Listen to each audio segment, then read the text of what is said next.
Hello mga Mars! Ito naman yung aking kakanina, Ubi Biko.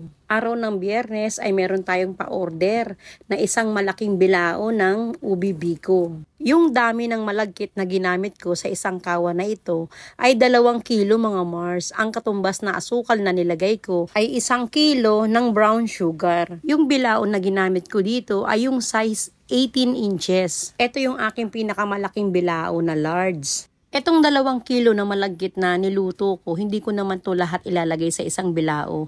Ang laman lang na kasya dito sa bilao ay 1 kilo at 1/4. Para merong pasobra ay ginawa naming 2 kilo ang luto sa biko. Kaya ako gumagawa ng mga pasobra kasi nga kapag gumagawa kami ng pa-order ni Mister, dito namin lahat hinahanda sa may tindahan at kitang-kita ng mga taong napapadaan at ng mga customer na bumibili sa amin. Kapag nakita nilang masarap ay napapabili talaga sila. Kaya naman ako ay merong pasobra pala. Sa magtatanong kung paano ito lutuin, nagpakulo lang kami dyan ng gata, yung purong piga ng nyog at yung pangalawang piga ng nyog, naglagay lang kami ng 1 kilo ng brown sugar. Yun namang malagkit ay 2 kilo ng sinaing namin. At gumamit kami rito ng food coloring na violet at yung gatas na ubi flavor. 1 lata ng condensed milk na ubi flavor. Sa pagluluto naman ay haluin lang ito ng mabuti hanggang sa maging makunat ang malagkit.